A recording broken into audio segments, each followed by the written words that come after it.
오늘 주일 설교의 주제는 하나님의 구속사역 두 번째 시간으로 노아 언약에서 나타나는 죄의 본질과 구속사역의 은혜는 무엇인가입니다. 성경 구절은 창세기 6장 17절부터 19절입니다. 내가 홍수를 땅에 일으켜 무릇 생명의 기운이 있는 모든 육체를 천하에서 멸절하리니 땅에 있는 것들이 다 죽으리라. 그러나 너와는 내가 내 언약을 세우리니 너는 네 아들들과 네 아내와 네 며느리들과 함께 그 방주로 들어가고 혈육 있는 모든 생물을 너는 각기 암수 한 쌍씩 방주로 이끌어들여 너와 함께 생명을 보존하게 하되. 아멘. 우리는 지난 시간 하나님의 구속사역 첫 번째 시간에 창조 혹은 아담 언약에 대해서 살펴보았습니다. 하나님이 우리와 맺으신 언약의 의미와 창조 언약의 내용 속에 나타난 행위 언약과 은혜 언약적 요소에 대해 살펴보았습니다. 성경을 구약과 신약 전체를 하나의 흐름으로 보고자 하는 통전적 의미에서 언약의 형태로 나타나는 하나님의 첫 번째 구속사역이었습니다. 하나님이 우리를 향하신 문화 혹은 창조 명령의 의미와 또 첫사람 아담과 하와의 불순종에도 불구하고 은혜의 언약을 주신 내용을 확인할 수 있었습니다. 오늘은 하나님의 구속사역 두 번째 시간으로 노아 언약에 대해서 살펴보려고 합니다. 먼저 노아 언약을 본격적으로 살펴보기 전에 우리가 지난 시간에 살펴본 창세기 1장에서 3장 이후의 내용을 확인해 볼 필요가 있습니다. 창세기 4장에서는 인류 최초의 살인사건이 나옵니다. 아담의 아들 가인이 하나님께서 동생 아벨의 제물을 받으셨으나 자신의 제물을 받지 않으신 것을 이유로 동생 아벨을 시기하고 미워하다가 결국 살인을 하게 되었습니다.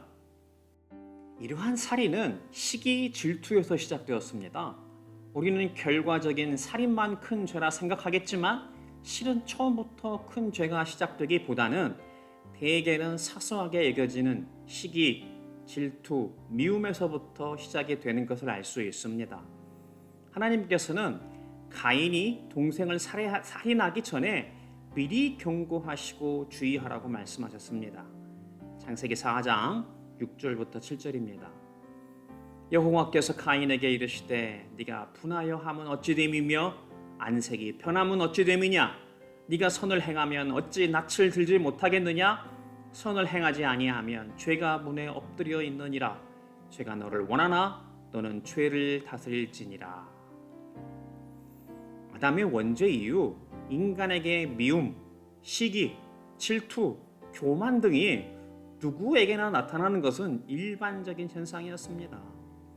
죄된 욕망이 없어지고 주를 담는 성품이 성화의 과정을 통해 이루어져 가고 있는지는 창세기 4장 6절부터 7절과 같이 하나님의 말씀을 통해 죄를 다스리느냐 그렇지 않느냐의 차이입니다.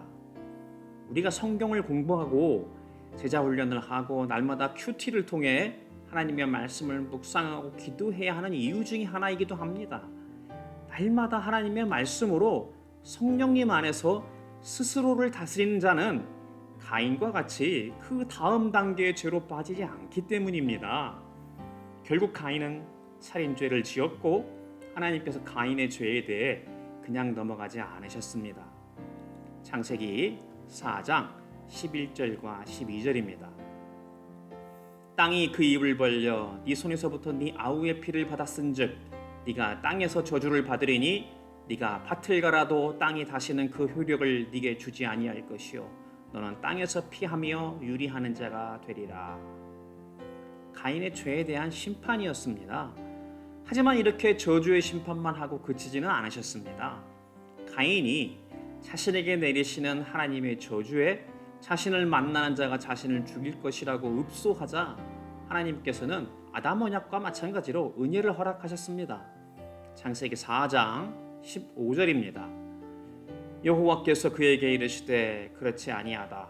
가인을 죽이는 자는 벌을 7배나 받으리라 하시고 가인에게 표를 주사 그를 만나는 모든 사람에게서 죽임을 면하게 하시니라.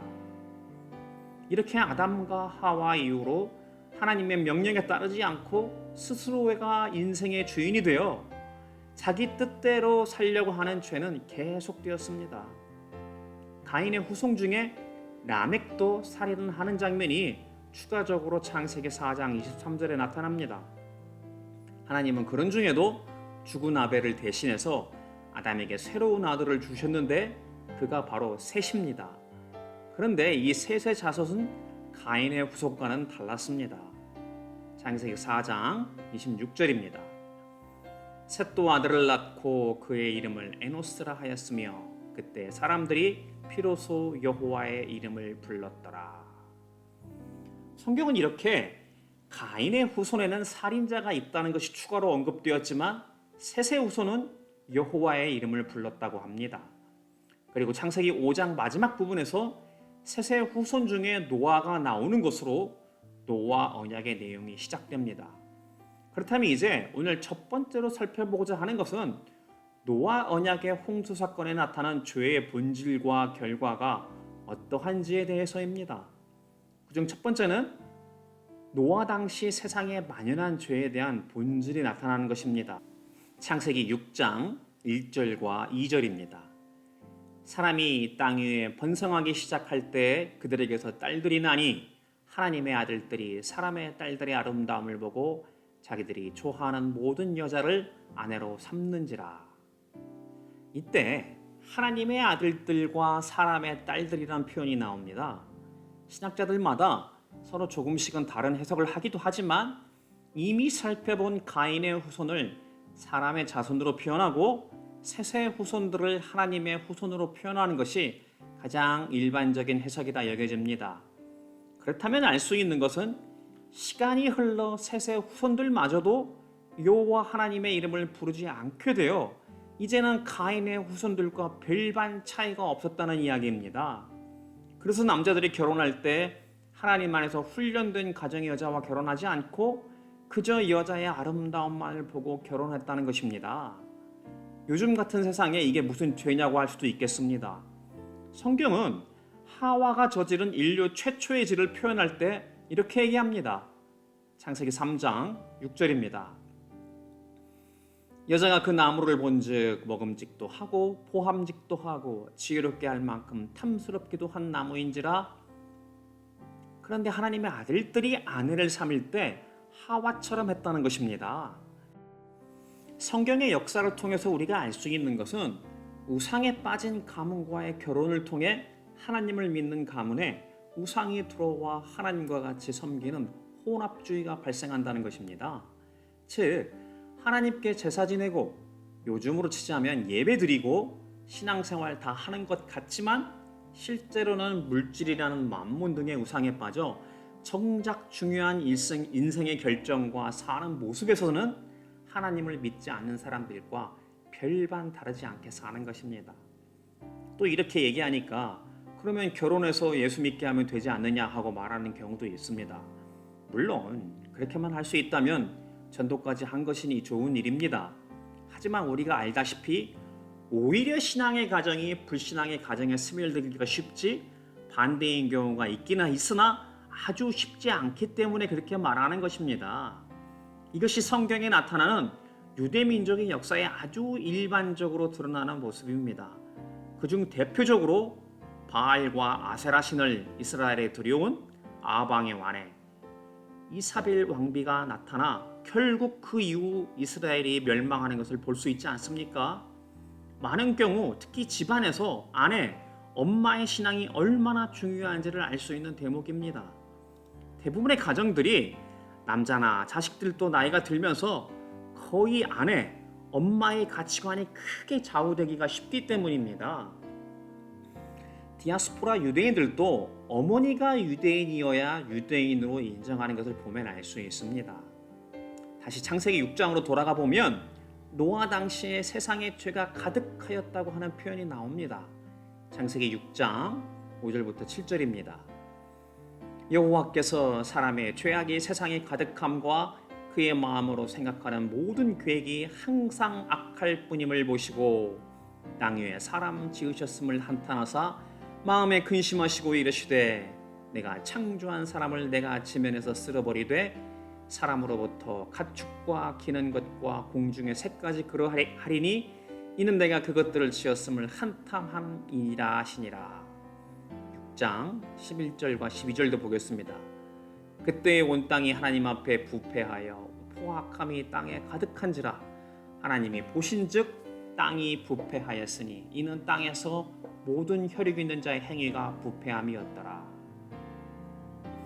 아담이 사탄의 거짓말에 유혹되어 하나님께 반역하고 자기 뜻대로 살고자 하는 죄, 즉 하나님을 부정하고 죄에 빠지는 일들이 노아 당시의 세상에 가득했다는 것입니다. 그 형편이 오죽 답답하고 한심했으면 하나님께서 인류를 세상에서 쓸어버리실 뿐만 아니라 모든 살아있는 피조물까지도 그렇게 하시겠다고 한 것입니다. 더러워진 것을 일시에 제거, 청소하겠다는 것입니다. 그런데 딱 한 사람의 가족만은 지키겠다고 하셨습니다. 누구입니까? 바로 노아입니다. 창세기 6장 8절부터 10절입니다.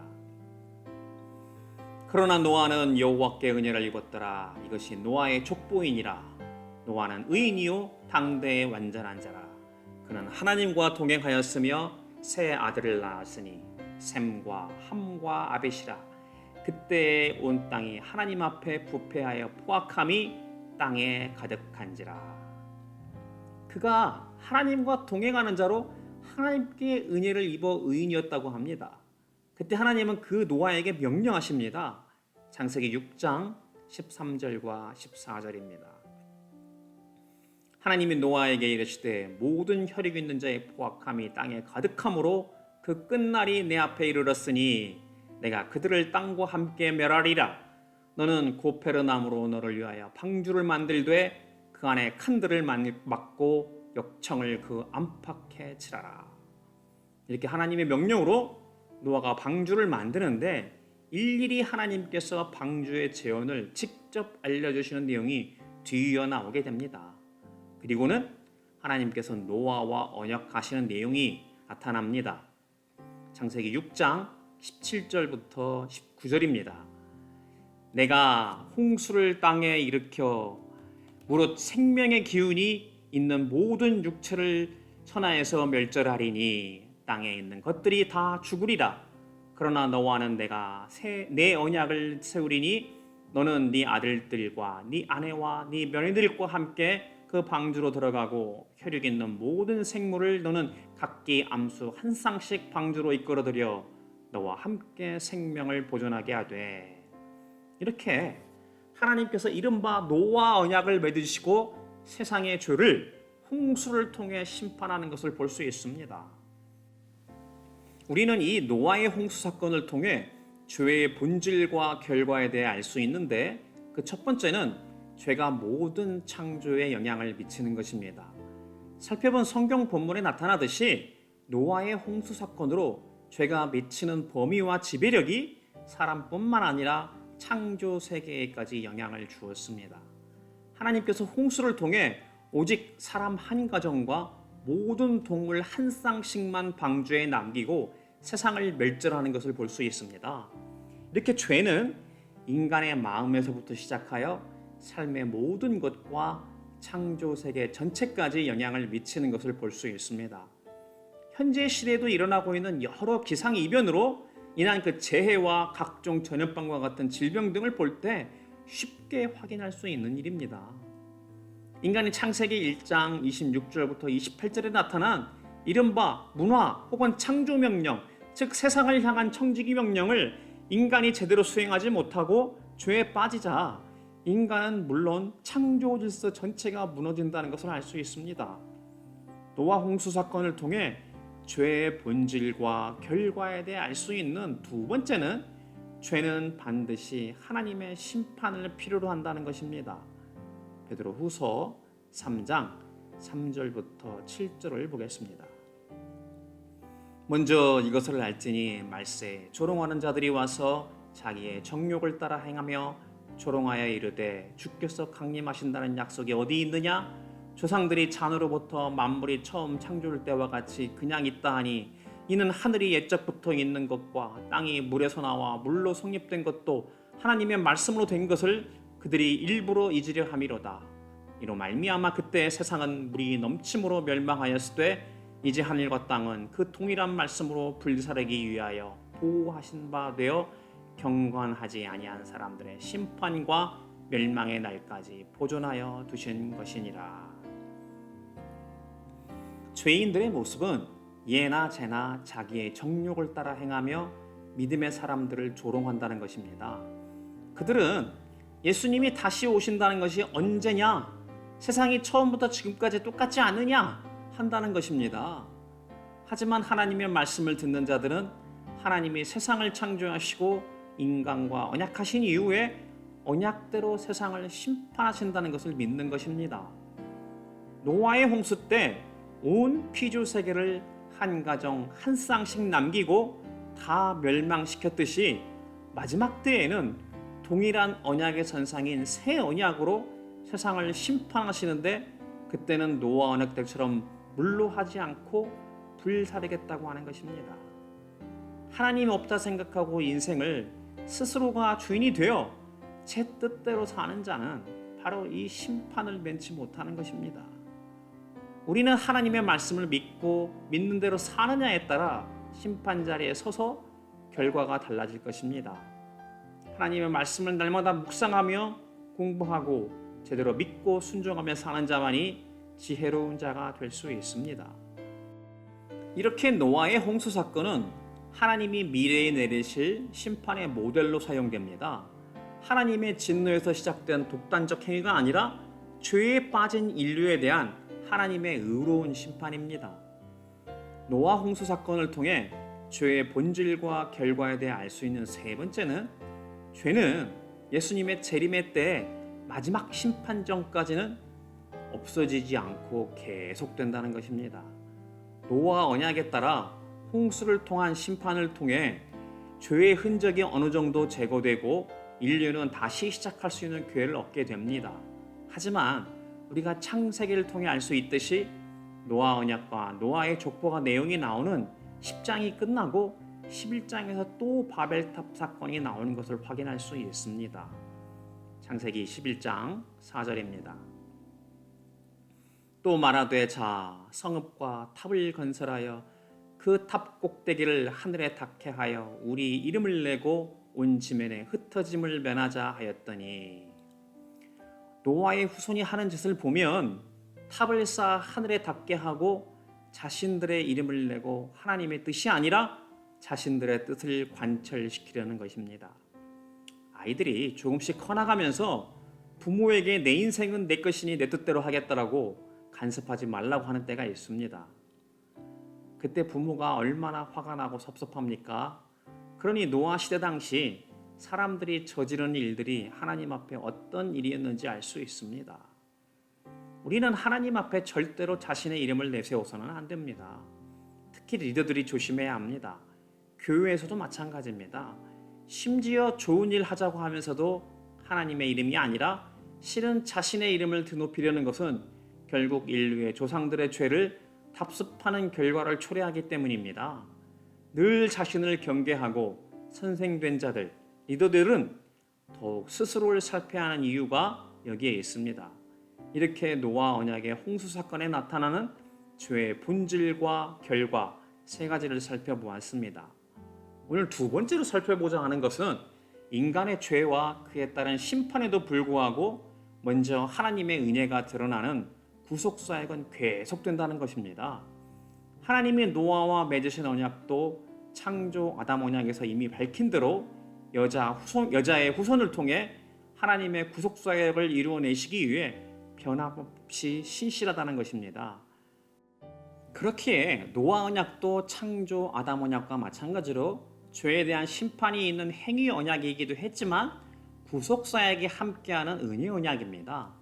하나님의 공의가 있지만 마찬가지로 하나님의 사랑의 은혜가 반드시 나타나는 것을 확인할 수 있습니다. 왜냐하면 심판에는 한계가 있습니다. 심판에는 죄의 결과로 인한 죽음이 있지만 결코 생명을 가져오지는 않습니다. 심판은 사람의 마음을 변화시키지는 못합니다. 죄에 대한 하나님의 심판은 언제나 은혜를 위해서 그리고 재창조를 위해서 언약을 지키시기 위해 나타납니다. 그래서 교육은 결단코 벌을 주는 것으로 그쳐서는 안 됩니다. 다시 사람을 은혜로 품어줄 때 변화가 일어나는 것입니다. 이렇게 하나님의 구속사역 가운데 나타나는 은혜의 내용을 하나씩 살펴보면 첫 번째로 하나님이 믿음의 자손을 보존하신다는 것입니다. 가인에 의해 비록 아벨이 죽었지만 하나님은 셋의 후손을 통해 언약의 자손을 일으키셨습니다. 노아의 아버지 라멕, 이때 라멕은 살인을 했던 가인의 후손이 아니라 동명이인인 셋의 후손 라멕을 말합니다. 그도 창세기 5장 28절과 29절에서 보면 라멕은 182세의 아들을 낳고 이름을 노아라 하여 이르되 여호와께서 땅을 저주하심으로 수고롭게 일하는 우리를 이 아들이 안위하리라 하였더라 하면서 노아가 하나님 앞에 쓰임받게 될 것을 믿었다는 것을 알 수 있습니다. 이렇게 하나님의 구속사역은 하나님과 동행하는 자, 하나님의 이름을 부르신 자들과 주님 다시 오실 때까지 계속 된다는 것입니다. 그러니 우리가 오늘 또 하나님과 동행하며 하나님의 이름을 부른다는 것이 얼마나 큰 영광 가운데 있는 것인지를 알아야 합니다. 우리가 주님의 동역자가 되는 것이니 생각만 해도 은혜가 넘치는 일이 아닐 수 없습니다. 그러니 이것이 세상 욕심과 얼마나 차이가 나는 일입니까? 우상 섬기는 자들처럼 그저 세상에서 물질적으로 단순히 형통하고 오래 살고 하는 기복신앙 정도와는 비교가 되지 않는 축복입니다. 믿음의 자손이 될 때에 이 땅의 일은 주님께서 때에 따라 필요한 만큼, 달란트만큼 주님 뜻대로 주시는 것입니다.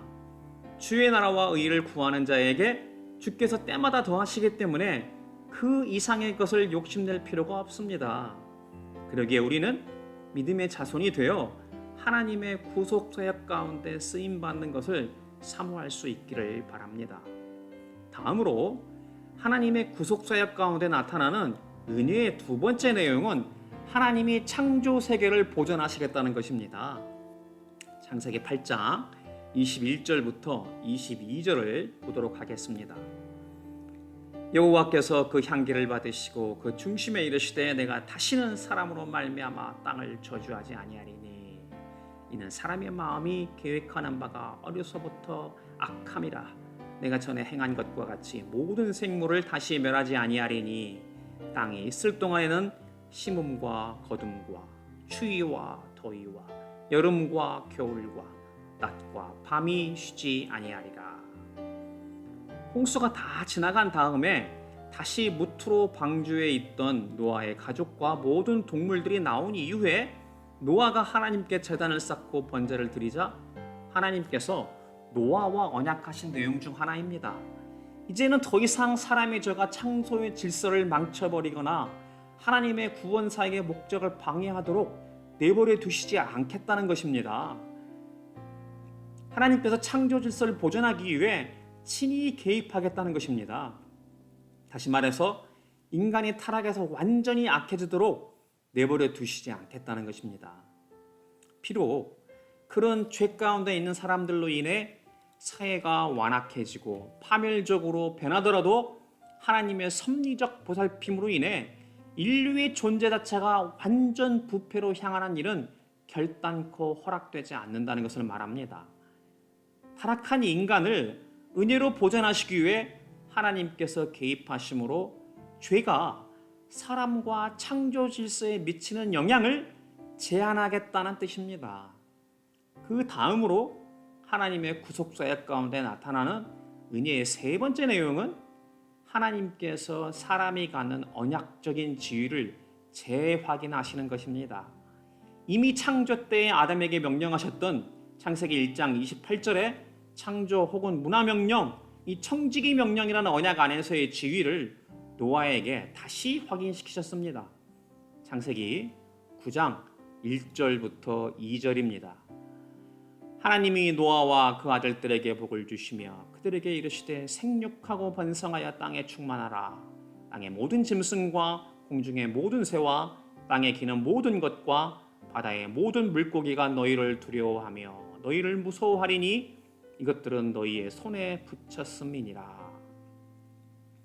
창세기 9장 6절부터 7절입니다. 하나님이 자기 형상대로 사람을 지으셨음이니라. 너희는 생육하고 번성하며 땅에 가득하며 그 중에서 번성하라 하셨더라. 비록 지금 땅이 사람의 죄로 말미암아 저주받고 모든 동물과 새와 물고기가 사람을 두려워하기는 하겠지만 사람은 아담 때로부터 땅을 돌보는 청지기로 임명된 언약적 주인은 계속 변함없다는 것입니다. 여기서 중요한 것은 하나님이 태초에 아담과 하와에게 내리신 명령 중에 폐기된 것이 하나도 없다는 것입니다.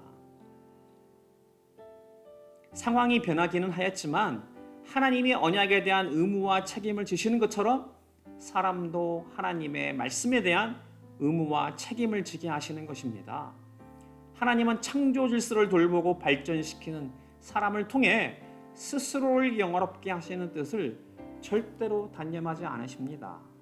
그래서 우리가 하나님이 지으신 창조 세계를 돌보고 회복시키는 것이 하나님의 구속사역, 창조 질서에 대한 의무와 책임이라 할 수 있습니다. 그 다음으로 하나님의 구속사역 가운데 나타나는 은혜의 네 번째 내용은 하나님은 사람뿐만 아니라 모든 창조물과 언약을 맺으신다는 것입니다. 우리가 아무래도 인간 위주로 언약의 내용을 살펴보기 쉽지만 분명히 언약의 내용에는 사람 이외에도 하나님이 지으신 피조세계 모든 창조물과도 언약을 맺으시는 것을 볼 수 있습니다. 창세기 9장 9절부터 10절입니다. 내가 내 언약을 너희와 너희 후손과 너희와 함께한 모든 생물 곧 너희와 함께한 새와 가축과 땅의 모든 생물에게 세우리니 방주에서 나온 모든 것 곧 땅의 모든 짐승에게니라.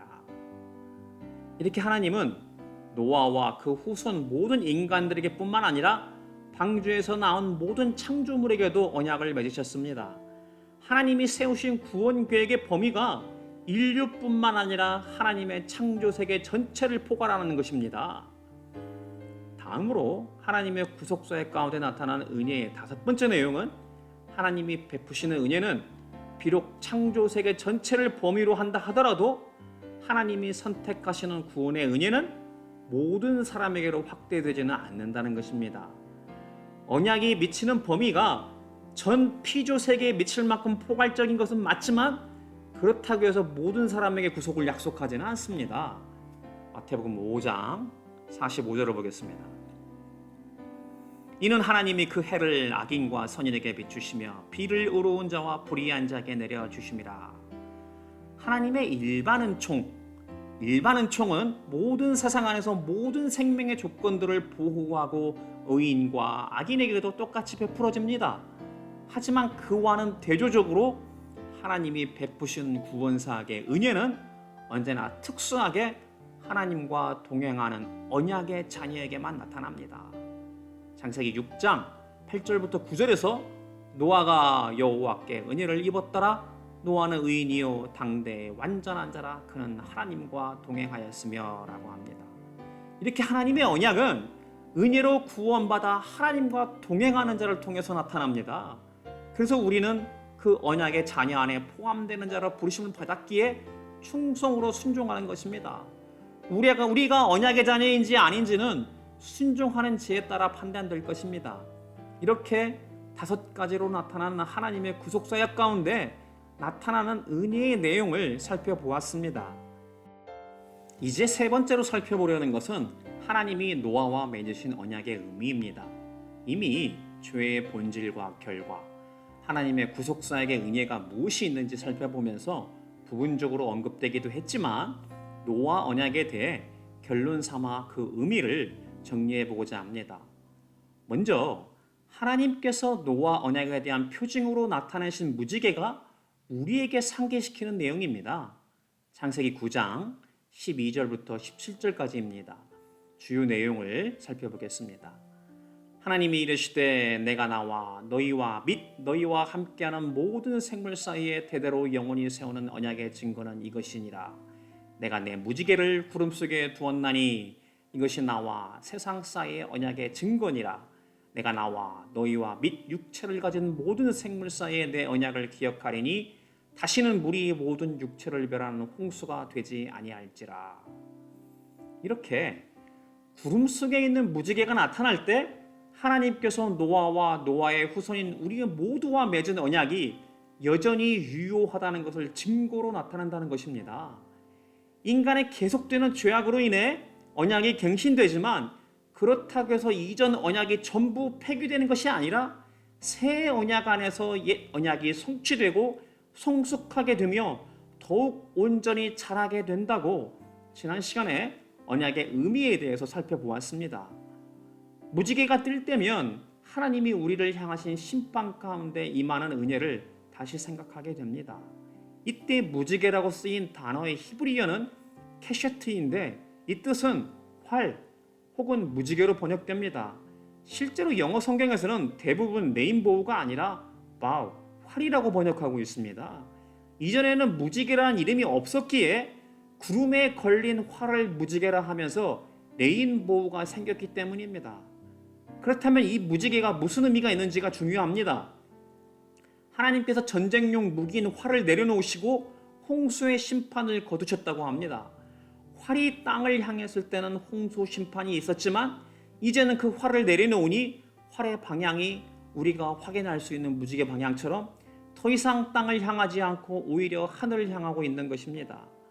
그러니 이제 하나님께서 그 언약의 저주를 몸소 짊어지시겠다는 것을 뜻하기도 합니다. 하나님의 구원 사역의 마지막 완성이 바로 예수 그리스도의 십자가 사역임을 확인할 수 있는 내용입니다. 이렇게 하나님의 구속 사역은 공의의 심판 가운데 사랑의 은혜가 모든 것을 마무리하는 평화 조약이라는 것을 뜻하고 있습니다. 무지개는 바로 하나님의 구속 사역에서 이것을 우리에게 발견하게 해주는 큰 의미가 있습니다. 다음으로는 노아 언약이 하나님의 놀랄만한 관대함이 드러나는 무조건적인 은혜이면서 또한 우리에게 반응을 요구하신다는 것입니다. 이에 대해서는 지난 시간에 필요 조건과 충분 조건을 예화를 들어 자세히 설명해 드렸습니다. 창세기에 나타난 가인의 후손과 셋의 후손을 쭉 살펴보면 나타나지만 하나님께서 인간의 죄가 만연했음에도 불구하고 오래 참으시고 심판 중에도 긍휼을 잃지 않으셨다는 것입니다. 그래서 노아의 가족과 모든 동물의 한 쌍을 남기신 것입니다.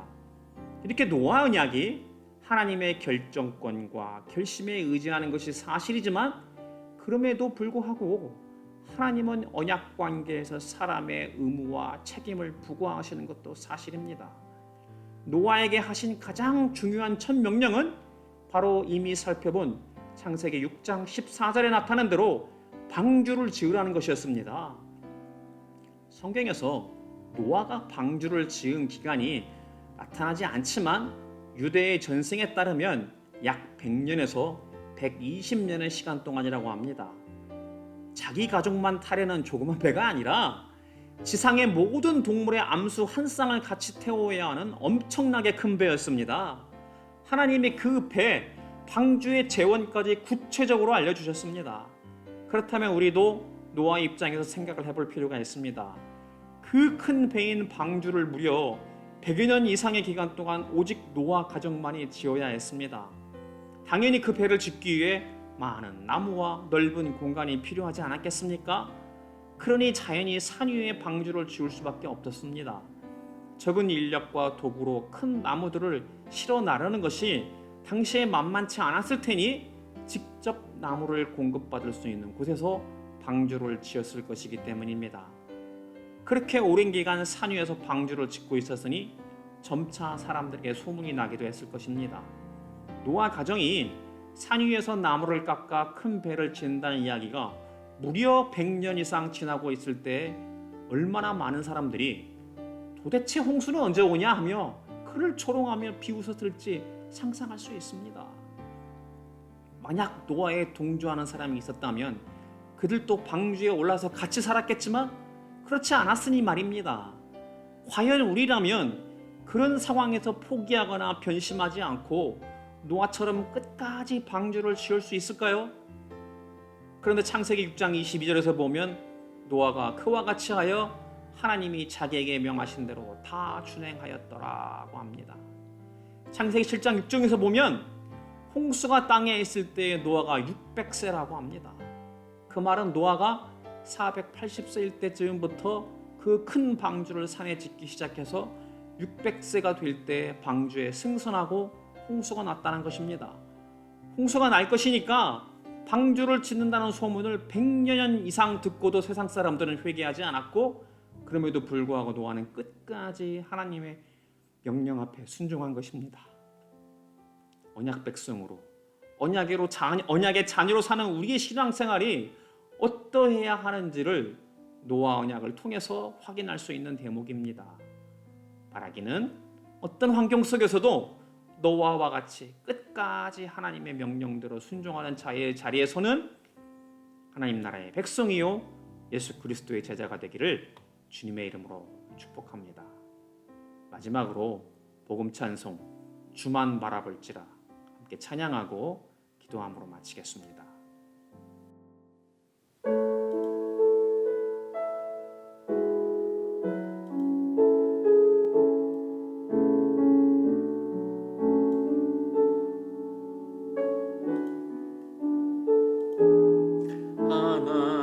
하나님의 사랑을 사모하는 자, 하나님의 평안을 바라보는 자, 너의 모든 것 창조하신 우리 주님이 너를 얼마나 사랑하시는지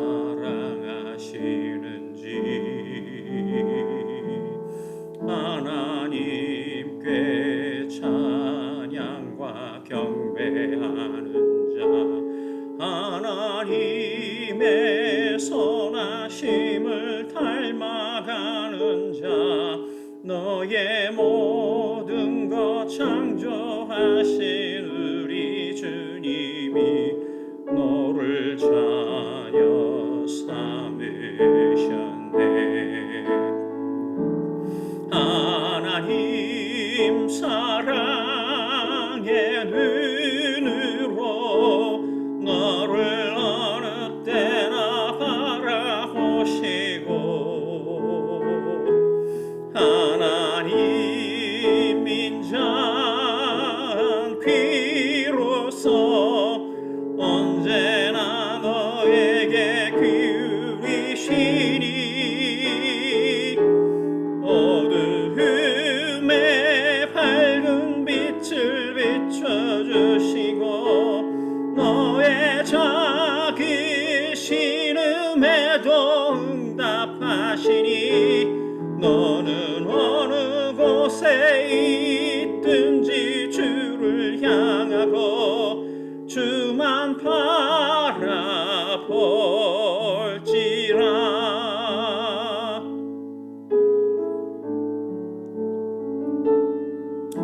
하나님께 찬양과 경배하는 자, 하나님의 선하심을 닮아가는 자, 너의 모든 것 창조하신 우리 주님이 너를 자녀 삼으셨네. 하나님 사랑의 눈으로 너를 어느 때나 바라보시고 하나님 인자한 귀로서 언제나 너에게 기울이시니 어두운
아멘. 기도하겠습니다. 하나님 아버지, 사람의 죄악이 세상에 가득하여 마음으로 생각하는 모든 계획이 항상 악하여 그저 죽을 수밖에 없는 존재였지만 하나님께서 그 가운데에서도 하나님의 은혜를 언약 가운데 드러내 주셨습니다. 세상을 심판하고 멸하실 때에도 언약대로 구속사역을 멈추지 않으시고 언약의 자손들을 부르셨습니다. 그리고 이 창조 세계 안에서 다시 머물게 해주시고 청지기로서 사명을 허락하여 주셨습니다. 그러니 이제 우리도 오직 주를 향하고 주만 바라게 하여 주시옵소서.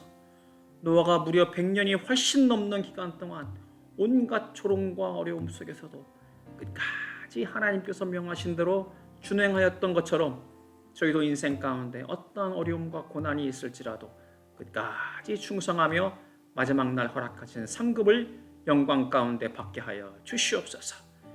지금은 우리를 구원하신 예수 그리스도의 은혜와 우리를 택하고 부르시는 하나님의 사랑과 예수님의 말씀을 깨닫도록 조명하고 중보하시는 성령님의 교통하시고 감동감화 역사하심이 오늘도 주신 말씀 가운데 언약의 자손으로 삼아주신 은혜에 감사하며 끝까지 청직의 사명을 순종하기로 다짐하는 모든 성도들의 머리 위에 지금부터 영원까지 함께 하시기를 예수님의 이름으로 축복하며 기도드립니다. 아멘.